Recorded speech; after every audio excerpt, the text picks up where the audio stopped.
What's going on, Lions fans? Welcome to the Pride Detroit YouTube channel. I'm Meko, joined by my guy Morgan here, and we are back to actually talk about more NFL draft. But Morgan, today we're going to actually have a different type of conversation. We've covered some mock drafts. We've had some discussion about some of the certain prospects, or we'll continue to have even future conversations about certain prospects that the Lions could be targeting in the draft.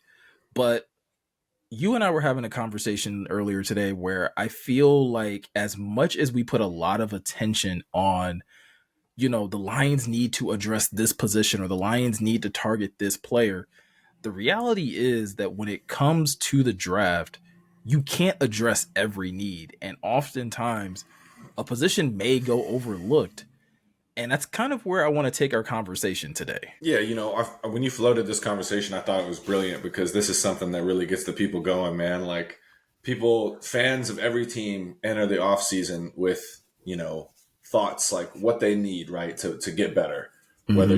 Whether you're a bad team trying to get out the gutter or you're a really good team like the Lions trying to make that push, right? Like the list of needs just gets shorter or longer depending on what position you're in.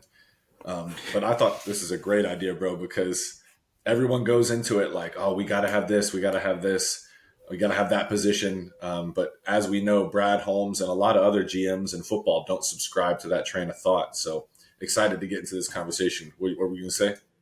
Yeah, no, I was going to say, like, that's exactly what I was thinking is that when looking at this Lions roster, we've said this kind of a couple of times throughout this offseason, there aren't as many holes going into the 2024 season as there was back in 2021, where it felt like we as a fan base were just saying like, hey, pick anybody at any given position and it's going to be a drastic upgrade. You and I have kind of talked about in so many different conversations about there are picks that the Lions could make in this draft, and those players may just be depth in certain situations. So with that said, for you, when you start to look at this roster, when you start to try to put yourself in Brad Holmes' shoes, where do you think the Lions could probably skirt around not addressing a certain position and filling other needs on this team? Yeah, so my take on this is probably going to make a lot of people mad, but hear me out. It's edge for me. And it's funny because we broke down Eric's mock draft. If you haven't already seen that, go check it out on the Pride of Detroit YouTube channel. Like and subscribe, please. But we broke it down and in length, like a good 30-minute video. And one of the first comments, someone said, no edge. And I was like, oh, here we go.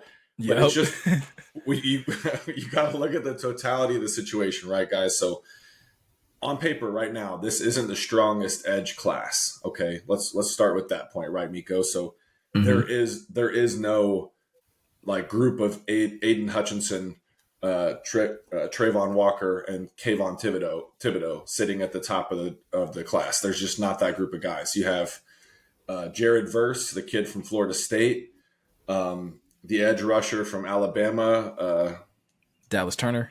Thank you, Dallas Turner. Why do I want to say Dalton Turner? I knew that wasn't right. That was not right. Dallas Turner, and like both of those guys could be good players, but as it stands right now, I don't foresee either of them going in the top 10. I don't know. I'd have to look at some more mock, but that's right. That's something that's not. No, I was gonna say you're spot on. I've been seeing like Jared Verse possibly being mocked as early as 12, like that he may not get picked until Denver's on the clock. And that's even not a guarantee because there's some people that think that Denver might go Quinion Mitchell. So I think you're spot on with that. Yeah, and there's just not that group. So I say all that to make the point of there's just not that group of edge rushers on paper, at least. These guys, Turner, Verse, Chop Robinson, they could all end up being all pros for all we know, right? That's the beauty of this process and the madness of this process. So I say edge because the Lions already have a pretty good group of guys, man. They signed Davenport, Marcus Davenport, who can definitely play that closed end position opposite Aiden Hutchinson in their in Aaron Glenn's scheme. You have Josh Paschal, who started coming on at the end of the year last year. You obviously have Hutchinson. You have there's depth there. You have James Houston hopefully coming back and being able to make some noise. So they have guys there. They added DJ Reader, and that makes them just more multiple on the defensive front. So you could have, Davenport splitting snaps with Paschal and then you still have John Kaminsky who can play out there. Hutchinson hopefully will take another step and really, ascend to another level this year. That'd be beautiful. But yeah, it's going to piss a lot of people off. But I do think edge is something that could not be taken till much later in the process. Who knows? What do you think, Miko? No, I was going to agree with you there because first and foremost, I very much agree with what you're talking about, where this edge class maybe isn't as top heavy or as talented at the top as it has been in the past. Like you said, a couple drafts ago, we had Hutch, Walker, and Thibodeau. Last year, we had Will Anderson out of Alabama. This year, like you're saying, the top guys possibly aren't going until the teens, which is very rare because of considering how valuable edge rushers are. But even then, like once you get out of like there's a step down after Jared Verse and Dallas Turner to even a Chop Robinson. And then there's like it feels like there's even another drop off from Chop to, maybe a Darius Robinson or a Leatu Latu. There's questions about some of those edges. And so if the Lions decide to start passing on some of those guys, or some of those guys get taken before the Lions get to pick at 29, you really start looking at the rest of the draft, and it's just like, okay, well, how good is a Braylon Trice? How good is, again, I like Adiza Isaac, but how do the Lions view an Adiza Isaac? And you start going further and further down the list with some of these guys, and maybe the Lions do just be like, you know what, we'll go back to the free agency market, see if we can get a veteran guy that we can work into a rotation, uh, or again, they sign a free agent, from the draft that doesn't get picked up, and you're just like, okay, we'll see what type of diamond in the rough we can find here. Those are all strong possibilities in my mind for the Lions when it comes to edge. Yeah, and I like how you laid that out. They could sign another vet post draft. There's, like we talked about a couple videos ago, there are free agent signings after the draft, contrary to some people's beliefs. But it's still a team building, time for general managers where they can add to their roster. But yeah, you got Turner, Verse, you have Latu from UCLA, who a lot of people like. We talked about the Robinsons, Chop and Darius. So Marshawn Nealand is rising up draft boards. The guy out of Western Michigan who tested really well.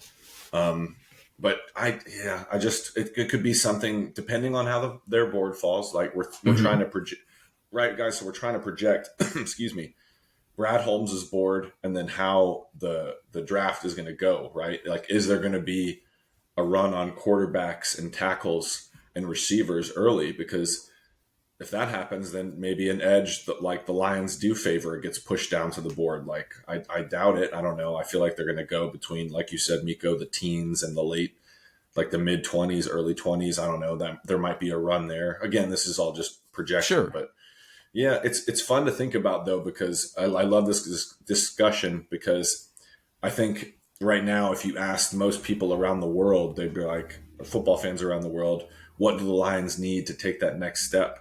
A lot of people would say cornerback and edge. Yeah. But it's the balls, or excuse me, the board's got to fall a certain way for that to line up, right? Yeah, absolutely. And I do agree with your, view of, what, that's a position that the Lions could overlook. And that's initially when we're talking about this video, that was the same direction I was going to go in. And then like at the last second, before we jumped on and started recording, I like had a thought, and as you know, people may react crazy to your pick. I think they may absolutely hate me and be ready to like yell at me in the comment section over mine, because this is a position that has been talked about a lot, even by us, about like, hey, the Lions do need to address this position in the draft, and that position is interior offensive line.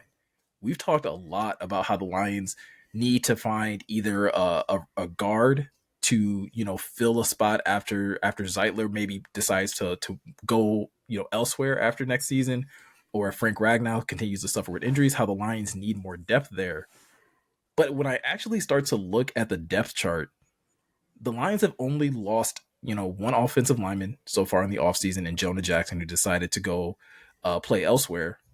But outside of that, the Lions still have a good amount of depth, and they've already kind of invested in that interior offensive line last year with Colby Sorsdahl, who did start a few games and maybe didn't have the best showing, but at least showed that he was capable of playing at the NFL level after making the move from tackle to guard, and was able to slide in, next to Penei Sewell, or, you know, Coyote Awashika being able to slide in next to Taylor Decker and be serviceable in games where the Lions didn't lose those games because those guys were in. If they did lose a game, it was likely due to the defense probably not playing as well as they should have been. But for the most part, the offense still found ways of playing at a high level. So when you already have a starting group that has Panay Sewell, that has Frank Ragnow, that has uh, Kevin Zeitler, when you have a Graham Glasgow, when you have a Taylor Decker, the rest of your depth on the interior seems actually pretty good with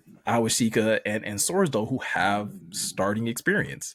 So this could be a situation, and you kind of pointed this out to me when we were talking. The Lions were really high on Devin Witherspoon last year. They Witherspoon got picked before they could. They wanted to take a corner, an outside corner, and they didn't get the opportunity to. They didn't take another outside corner for the rest of the draft. They did take Brian Branch, but not another outside corner. I could see a similar situation where if the if the right interior offensive lineman isn't there for them, let's say it's JPJ for sorry, JPJ. Yeah, all right, I did say that right. Jackson Jackson Powers Powers Johnson. Yeah, you were Yeah, for some reason I thought I said G. um, right. but if he like, let's for example say like that's their guy and he gets picked before their pick at 29, it would not shock me at all, Morgan, if they were just like, well, we're not taking an interior offensive lineman, Yeah, and that's they just could how the draft kind of goes. exactly, and it could very well be that way because, like, say even if it's Graham Barton, the kid from Duke, a lot of people like him. I wouldn't be mad if that were the pick at 29, but say he goes at 24 or 25, and that's the four are gone: Fuaga, Fontenot, and JPJ and Barton. So then they might be like, well, pivoting just like they did last year, presumably, Mm-hmm. when Witherspoon, Tricky Pete Carroll in Seattle. Well, not in Seattle anymore, right? Yeah, Yeah, Pete Carroll yeah, yeah. retired. Yeah, He Pete Carroll retired. retired. Yep. Yeah, he was about time, man. That guy was super Listen, old. well past time. When you're in your 70s still coaching in the NFL, like that's some college Come on, football, man. that's some college basketball stuff where people Yeah, you coaching into need that to. late age. Yeah, calm down. Yeah, exactly. So, but yeah, say Barton goes, then that might be a point where they pivot, just like they did last year. And yeah, they might just not address it, and then have to address it, early in 2025, obviously, because Sure. I do want them to take a lineman, what's that can play on the interior early, just because I think it's important to keep that, a strength. But like you said, you do have all pros on the line, and if you Zeitler and Glasgow are a little old, that's the only thing that gives me pause. Like I'd be like, damn, Brad. But again, if their board shakes out that way, then I'm not going to fault the man. He's earned that credit from us, right? Yeah, and like you were just saying though, even if Zeitler and Glasgow are old, you still have youth behind them. Coyote and Sorsdal are Colby, both yeah. in their low, early 20s, have starting experience. Yes, they do need to add some depth behind there, and they can either choose to do that against going out and signing another free agent. There's plenty of offensive linemen that are still out there, and that doesn't mean that actually. Well, this is how I wanted to say this. I kind of feel like tackle is a bigger need. A developmental tackle may be more important than a developmental guard. I guess is how I would look at it. Not saying that they, just like how you're saying with edge, that it's not that they don't need to take one, but I do think tackle is kind of a bigger priority right now because you don't have anybody that's. Do you have anybody? Put it. I'll ask you: is there anybody on the roster that you trust even remotely close to how much trust you have in Awasik or Sorsdal to play a game, like to fill in for Panay or Decker for a single game? No, I'd be very nervous because you can. It's a different position. You can isolate a tackle, like right, like Yeah, if you have a tackle out there that is struggling, teams are going to feast on that. Like there's blood in the water, right? Like sharks, like whatever predator you want to use. There's blood in the air, and they're going to smell that. So yeah, I do. I think that needs to be addressed. I would love to get someone who could, play both right now. That'd be good, like a little tackle guard flexibility. And there's some guys out there. Jordan Morgan, Panay Sewell's cousin, Kingsley Suamataia. Hope I got yep. that right. I've been trying my best. Listen, you're But getting yeah, closer than I probably would have got because I'd have been like Panay's cousin. Y'all all know who he is. I always try to. I have so much respect for everybody, but like Samoans, man, like they can just they dudes are ballers, so they got some names, but we're working on Yeah. But no, I'm right there with you. There are guys that I would rather the Lions go out and get a guy that could fill in at tackle, but maybe play guard in a pinch. But like Yep. primarily, like, hey, we're developing you to be a replacement or just again a good backup to a Taylor Decker or Panay Sewell because you don't have quality depth there. I feel good, not great, but I feel good about the depth on the interior. Yeah, it could be worse, and we say it all the time on this channel if you're new, but offensive line depth in the NFL in general stinks because Mm-hmm. there isn't there. I hope one of these leagues, like the USFL or whatever the hell it is now, I hope one of them sticks because we do need a place for offensive linemen to refine their skills because it's not a position like receiver or quarterback where you can practice like really you can get really good work in on air, right? Like no Yeah. pads. Like you to play offensive line really well, you have to rep it, man. Like you have to rep hand placement over and over and Mm-hmm. over again. Your kicks, your sets, how to anchor, how to like swing your hips, and like it's just there's so much to it. So you get better by playing, and yeah, I'm with you there. I'd like to solve the tackle, the swing tackle, and the future of the position beyond because if they want to extend Taylor Decker, great. I'm all for that. Yep. You'd lower his cap number probably.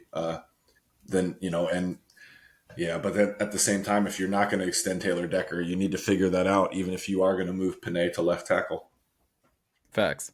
And this is like this is the last point I'll make on it, and then we can kind of probably start to wrap up a little bit. If you go out and if the Lions continue to win games, Morgan, and they're continuing to pick near the bottom half of the draft, I don't know how likely it is for you to get a top tier tackle to fall to you. Because Yep. like Edge, top tier tackles go early in the draft. They go high.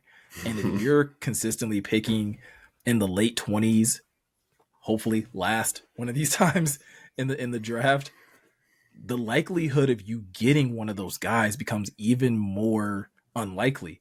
You can find a good guard anywhere, Yep. literally anywhere outside of the first round. So it's one of those things where for me that's why I think the Lions could afford to not address guard and maybe prioritize tackle a little bit more as well as, filling in other spots on the roster.